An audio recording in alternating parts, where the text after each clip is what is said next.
नमस्कार निकाय। मैं सर्वेश कुमार चंचल आज हाथ में उपस्थित एक विशेष योग जिसको कि मालिका योग कहते हैं उसके विषय में अध्ययन करेंगे। ऐसे जातक जिनके हाथ में ये योग होता है वो उच्च पदों पर सुशोभित होते हैं और अपने जीवन में यश, धन, ऐश्वर्य, वैभव और सम्मान में प्रतिष्ठा प्राप्त करते हुए अपने कार्य को देश हित में लगाते हैं।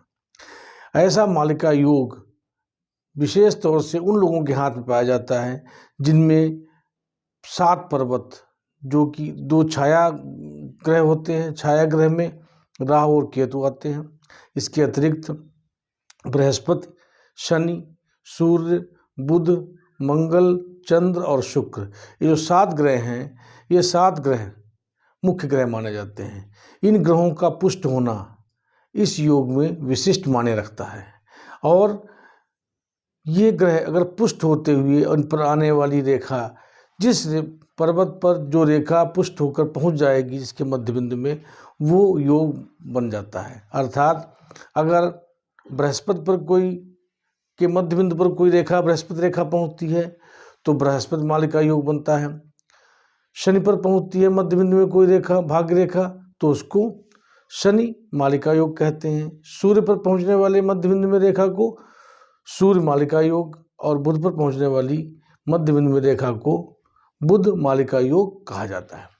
इसी प्रकार मंगल और चंद्र और शुक्र पर भी रेखाओं का आना उस ग्रह से जुड़ा हुआ मालिका योग बनाता है और उस ग्रह के लक्षणों को उस व्यक्ति में प्रक्षेपित कर देता है। ऐसे में ये माना जाता है कि इसका आना व्यक्ति के जीवन में सौभाग्य कारक होता है। उन सभी गुणों को जो उस ग्रह से संबंधित हैं, वो रेखा जो होती है उस व्यक्ति के अंदर उन गुणों को प्रेषित करके उसके व्यक्तित्व में एक निखार लाती है। अब प्रारंभ करते हैं हम बृहस्पति मालिका योग से। बृहस्पति मालिका योग जो होता है वो कोई भी रेखा, जो हमने बताया है कि जो पर्वत होते हैं उनके मध्य बिंदु पर पहुंचने वाली रेखा जो होती है वही मालिका योग बनाती है। बृहस्पति उंगली जो तर्जनी के बिल्कुल नीचे का हिस्सा होता है हथेली में, ये बृहस्पति क्षेत्र कहा जाता है। बृहस्पति क्षेत्र का हाथ में उच्च होना और उस पर मध्य बिंदु पर एक रेखा पहुंचना बृहस्पति मालिका योग बनाती है। बृहस्पति मालिका योग जो होती है वो इस तरीके से कोई रेखा निकलकर कहीं से भी कोई रेखा निकलकर अगर बृहस्पति रेखा के मध्य बिंदु, जो ये मध्य बिंदु होगा, जाके यहाँ पे पहुँचती है तो ऐसे में बृहस्पति मालिका योग कहलाता है। ऐसे जातक जो होते हैं जिनके हाथ में ये रेखा पहुँचती है और अन्य 7 ग्रह यानी 6 ग्रह जो हैं बचे हुए वो पुष्ट और सुंदर लालिमा लिए हुए हैं, तो उसमें बृहस्पति मालिका योग का निर्माण होता है। इसके निर्माण होने में मुख्य रूप से ऐसे जातक जो होते हैं वेद, शास्त्र, पुराण आदि में बहुत ही पारंगत होते हैं। लेखन की विधा बहुत अच्छी होती है। इसके साथ ही साथ ऐसे लोग अगर शासन में पहुंचते हैं तो उच्च पद पर पहुंचते हैं और उनके साथ में उनके अंदर एक व्यक्तित्व में और लक्षण विशेष माना जाता है कि वो परोपकारी और दानी भी होते हैं।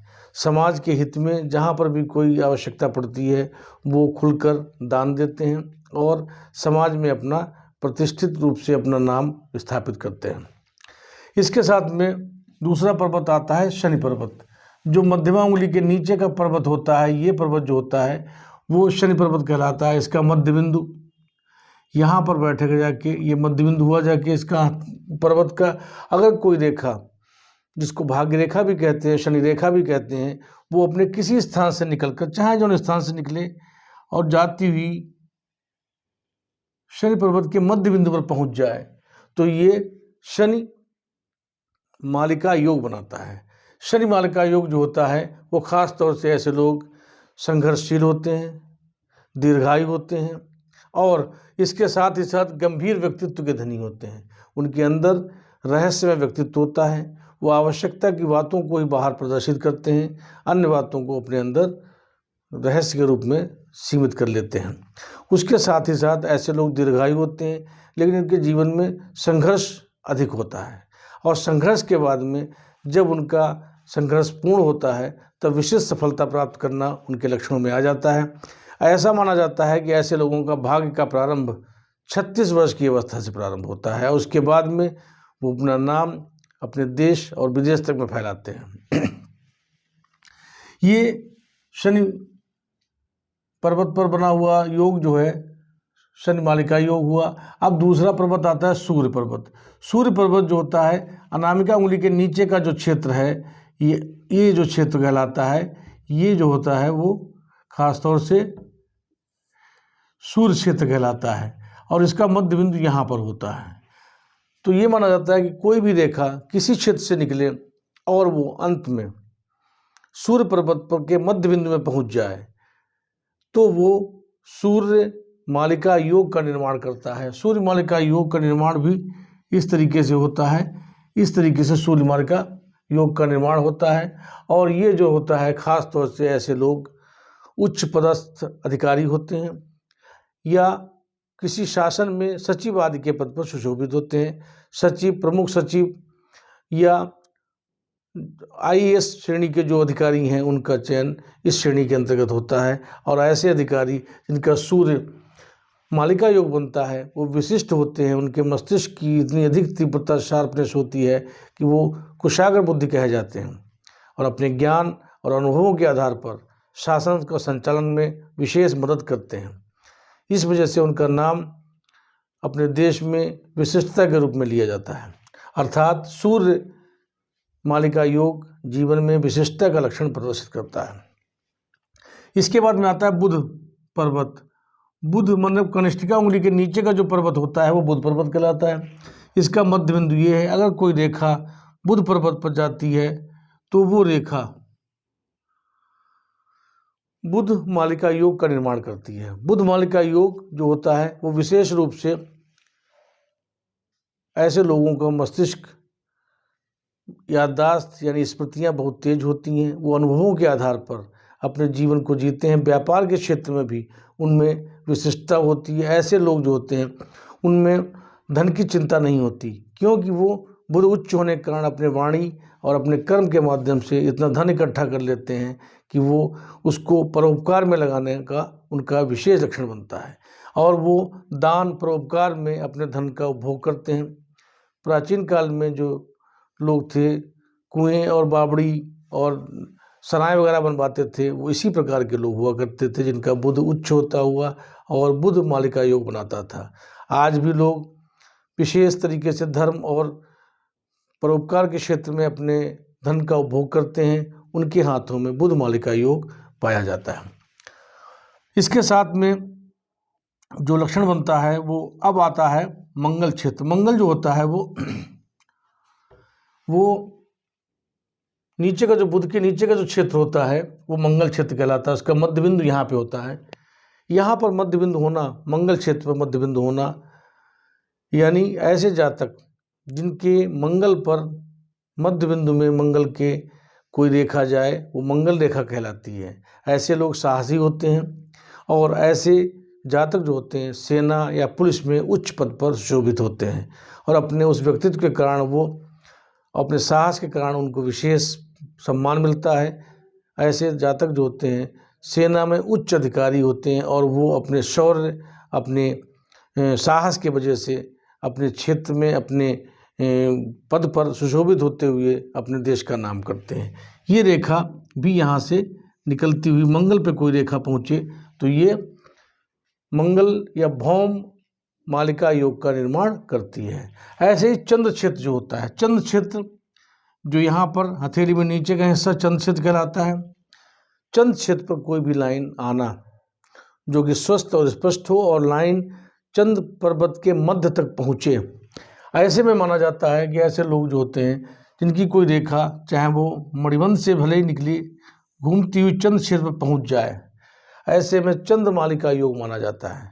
चंद्रमालिका योग का विशेष लक्षण ये होता है कि ऐसे जातक जो होते हैं वो नेवी ऑफिसर या जल यात्राएं करने वाले या जल के माध्यम से व्यापार करने वाले या विदेश में रहकर धन अर्जन करने वाले, ऐसे लोगों के हाथ में चंद्रमालिका योग का निर्माण होता है, जो रेखा चंद्र पर्वत के मध्य में पहुंचती है, ऐसी लाइंस जो होती हैं जल क्षेत्र से यानी जल के पार जाने पर व्यक्तियों के जीवन में परिवर्तन आता है और वहाँ से विशेष धन का लाभ प्राप्त करते हैं। अब इसके बाद में जो एक पर्वत बचता है शुक्र पर्वत। शुक्र पर्वत जो होता है अंगूठे के नीचे का हिस्सा जो उभरा हुआ भाग होता है, ये शुक्र पर्वत कहलाता है। इसके मध्य में जो बिंदु होता है वो शुक्र पर्वत का मध्य बिंदु कहलाता है। अगर कोई रेखा मणिबंध से निकलती हुई और शुक्र पर्वत पर पहुंच जाए तो ये शुक्र मालिका योग बनाता है। ऐसे जातक जो होते हैं सुंदर होते हैं, आकर्षक होते हैं, चुंबकीय व्यक्तित्व के धनी होते हैं, धन वैभव ऐश्वर्य आदि से परिपूरित होते हैं, साथ ही साथ पितृभक्त होते हैं। ऐसे जातक अपने परिवार में विशेष तौर से अपना नाम करते हैं और ख़ास तौर से वो अपने जीवन में धन वैभव ऐश्वर्य सब कुछ प्राप्त करते हैं। इनका व्यक्तित्व इतना अच्छा होता है, ये देखने में इतने आकर्षक होते हैं कि लोग न चाहते हुए भी इनकी तरफ खींचे चले जाते हैं। ऐसा इनका व्यक्तित्व चुंबकीय व्यक्तित्व के धनी होते हैं। इसके लिए ये अपने समाज में कला के क्षेत्र में भी अपने जीवन को आगे बढ़ाते हैं। कलात्मक क्षेत्र और अपने व्यक्तित्व के कारण विशिष्टता लिए हुए ये लोग अपने जीवन में धन और ऐश्वर्य से परिपूर्ण होते हैं और अपने परिवार में के साथ में अपने देश और विदेश तक अपने ख्याति को फैलाते हैं। आपको कोई संपर्क करना हो, कोई जानकारी करनी हो तो हमारे व्हाट्सएप नंबर से जानकारी प्राप्त कर सकते हैं। साथ ही साथ आपको अगर हमारा वीडियो अच्छा लगा हो तो आप हमें लाइक करिए, सब्सक्राइब करिए, अपने फ्रेंड्स और अपने परिवार के साथ में शेयर करिए। थैंक्स।